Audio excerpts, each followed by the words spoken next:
Bonsoir à toutes et à tous, chers téléspectateurs de Canal 3 Niger. Merci de nous être fidèles. Merci de suivre cet entretien de la semaine. L'entretien qui reçoit une femme leader politique, Madame Manzo Mariama, est députée nationale. Elle est membre du bureau politique national du PNDS Tareya, le principal parti au pouvoir au Niger. Avec elle, nous allons aborder une question d'intérêt national, une question d'actualité, à savoir la loi des finances 2018, cette loi qui suscite en ce moment beaucoup de polémiques dans notre pays. Bonsoir madame, merci de nous recevoir chez vous. Bonsoir. Alors, première question de cet entretien, cette loi des finances dont j'ai évoqué est actuellement à l'Assemblée nationale où elle est en examen. Vous recevez actuellement les couches socio-professionnelles de notre pays par rapport à cette question qui suscite beaucoup de commentaires. Les gens pensent que les mesures fiscales qui sont contenues dans cette loi seraient antisociales. Alors, comment participez-vous de ce débat général aujourd'hui? Merci.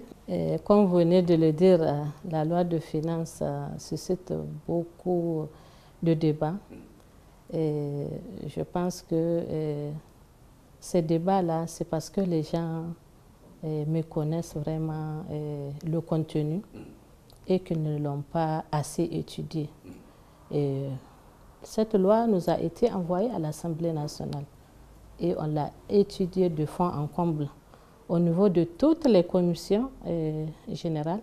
Donc, nous avons essayé de voir, de revoir tout ce qu'elle contient de bien, tout ce qu'elle contient vraiment de nouveautés, tout ce qu'elle contient comme avancement pour notre pays. On l'a visité de fond en comble. Et on pense que cette loi de finances est vraiment une loi bien étudiée et que le gouvernement a bien étudié les tenants et les aboutissants de cette loi. Particulièrement, elle est critiquée justement dans sa composante mesures fiscales, dispositions fiscales. Les gens pensent qu'il y a beaucoup de pression fiscale. Est-ce que vous avez cette impression? Bon, les gens parlent beaucoup des mesures qui sont avancées du domaine de la fiscalité. Mais moi, je trouve que c'est une bonne chose. Pourquoi je le dis? Parce qu'on ne va pas rester tout le temps les mains croisées, sans rien faire, sans participer à la bonne marche du pays, regarder seulement l'État. Donc nous engrangeons des revenus et que l'État ne gagne rien. Or, c'est sur l'État que repose tout. L'État a le devoir de veiller à la sécurité de la population, de veiller au bien-être de la population dans le domaine social, que ce soit la santé, que ce soit l'éducation, que ce soit l'eau, tout. L'État a le devoir d'entretenir cette population. Et les mesures fiscales, sûrement, il y en a qui sont nouvelles, mais je pense qu'elles sont les bienvenues. Parce qu'il faut apprendre aux Nigériens à participer directement à la bonne marche du pays. Nous sommes là et nous savons que de tout le temps, on entend de l'aide de par-ci, de par-là, de l'extérieur.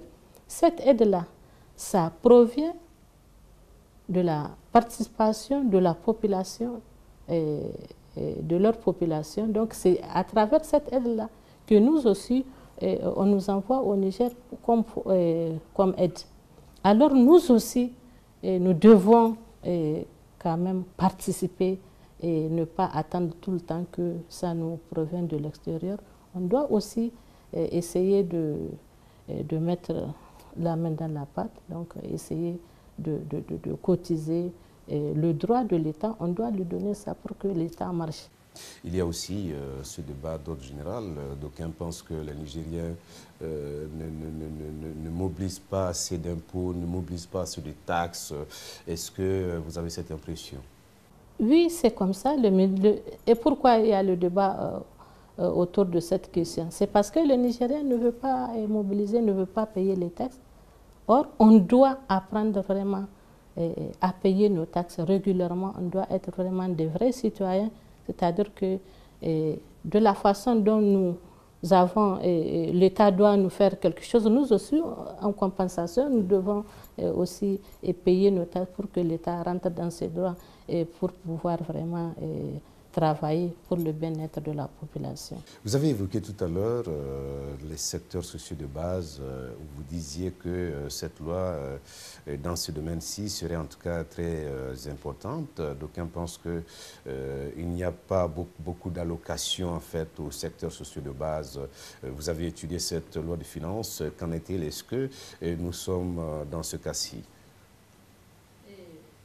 Comme je disais, nous avons bien étudié cette loi de finances. Et cette loi de finances de 2018 a une particularité, c'est un budget programme. Un budget programme, qu'est-ce que un vous voulez budget dire? programme, et donc on donne la latitude au ministère d'exprimer leurs besoins et de prioriser leurs besoins, et que ces ministères doivent travailler par rapport à leurs besoins, et à la fin, on a besoin d'un résultat. Donc, je pense qu'au niveau de tous les ministères, chacun sait là où il doit commencer, là où il doit mettre l'accent pour que ce programme-là arrive à atteindre ses objectifs. Et c'est là que nous saluons vraiment le budget programme, parce qu'il permet et il donne la latitude au ministère de travailler selon les ressources de l'État. Donc, à travers les ressources de l'État, la disponibilité de l'État, on leur alloue la somme et c'est à eux de travailler pour obtenir le résultat escompté. Donc, cela veut dire qu'il y aura une sorte d'évaluation justement de ces ministères. Justement, à la fin, il y aura une évaluation, parce que c'est le ministère même qui a tracé ses objectifs et on lui donne les moyens appropriés et c'est à lui de travailler pour atteindre les objectifs de son ministère. Il y a un autre problème, honorable, qui serait général dans notre administration, le peu de consommation de crédit. Oui, il y a le peu de consommation de crédit et tout ça, ça rentre, c'est pour cela qu'il y a eu ce budget programme et on a tenu compte de tout cet état de non-consommation de crédit, et tout a été mis en exergue pour que cela ait une avancée et que les ministères puissent bien travailler. Donc, y compris le domaine du ralentissement de consommation de budget. Je pense que cette fois-ci, il y aura vraiment une évolution par rapport à la consommation du budget, parce que tous les contours ont été vraiment cernés pour que le rendement soit au rendez-vous. Oui. Madame, vous avez vu tout le boucan que cette loi de finances a soulevé au sein de la société nigérienne, les syndicats qui font des déclarations, les acteurs de la société civile qui réagissent, qui manifestent. Est-ce que, dans le but de mieux comprendre, vous l'avez dit tout à l'heure, c'est parce que les gens n'ont pas compris le contenu justement de cette loi-là, qu'il s'agite, qu'il y a trop de boucan autour de cette loi. Est-ce que, avant qu'on aille vers l'examen et le vote de cette loi-là, au niveau de l'Assemblée nationale, vous pouvez penser à faire quelque chose, à communiquer davantage? Et comme je le disais, cette loi de finances est une vraie loi de finances qui a vraiment tenu compte des réalités du pays, des réalités de toute la population. Et si on la regarde à fond, en tout cas, il n'y a pas mieux que cette loi de finances. Et nous, qui sommes les représentants légitimes de cette population-là, nous l'avons visitée et nous disons que vraiment, elle est bien conçue et que nous appelons vraiment la population à soutenir cette loi de finances, à soutenir le gouvernement. Vous voyez ces gens-là, le président de la République, il ne dort pas. Il est sur tous les fronts. Et pourquoi cela? C'est pour le bien-être de la population nationale. Ils ont tout fait, ils ont conçu cette loi. Ce n'est pas pour qu'ils soient députés. C'est quand même, ils pensent que cette loi peut être vraiment rentable, peut être utile à la population nigérienne. Et en la voyant, en la regardant à fond, on sait que cette loi de finances est vraiment bien conçue et que les mesures nouvelles, les mesures de fiscalité, ça va essayer d'éduquer le Nigérien à participer à la gestion du pays, à participer vraiment aux taxes, en tout cas les impôts, surtout nous avons une résistance au niveau des impôts, nous ne voulons pas payer. Mobilisation de ressources internes, là, ça permettra vraiment aux Nigériens d'avoir l'habitude et nous allons copier vraiment les gens qui nous aident à travers leurs recettes, leurs impôts. Donc c'est à travers ça qu'ils nous aident. Nous aussi, on va faire en sorte qu'on ait nos propres ressources et qu'on investisse ça dans notre pays pour le bien-être de la population, surtout dans les secteurs de base, que ce soit l'éducation, la santé, la sécurité, etc., etc., parce que le pays en a besoin. Honorable, je le disais dans mon introduction, vous êtes une femme leader politique. Au Niger, la participation de la femme à la politique est toujours un débat. Vous êtes même à votre second mandat. Cela veut dire que vous êtes vraiment versé dans la politique. Alors aujourd'hui, de manière générale, comment voyez-vous un peu la participation de la femme nigérienne en fait à la gestion de la chose publique? La femme nigérienne avec la politique, moi je dirais qu'on est à un début et vraiment, malgré que ce soit un début, je trouve que la femme est en train de progresser par rapport à sa lutte au sein des partis politiques. On essaie de montrer que nous sommes capables, nous aussi, de faire quelque chose de bien et surtout quand on nous responsabilise au niveau des partis politiques, etc., on essaie vraiment de faire de notre mieux pour montrer que la femme aussi peut faire quelque chose dans son pays. Et comment vous appréciez votre participation à l'Assemblée nationale en ce moment? Notre participation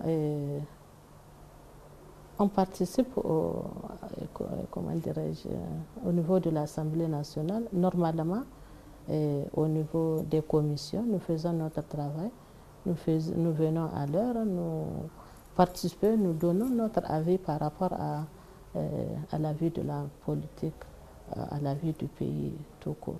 Et vous pesez beaucoup dans les débats à l'Assemblée nationale? Est-ce que les femmes députées, en tout cas, se défendent très bien? Les femmes députées se défendent au niveau dans les commissions. Pour tout ce qui est débat, au sein des commissions, vraiment, nous participons et nos voix sont vraiment comptées. Mais quoi qu'il en soit, notre nombre est inférieur par rapport au nombre des hommes. S'il s'agit d'un vote par rapport à quelque chose qui arrange la femme, sûrement on n'a pas le nombre requis. Donc, mais sinon, on tient compte de nos avis, de nos points de vue et nous vivons en symbiose avec les hommes parlementaires. Est-ce que le quota est respecté au niveau du Parlement? Au niveau du Parlement, le quota est respecté.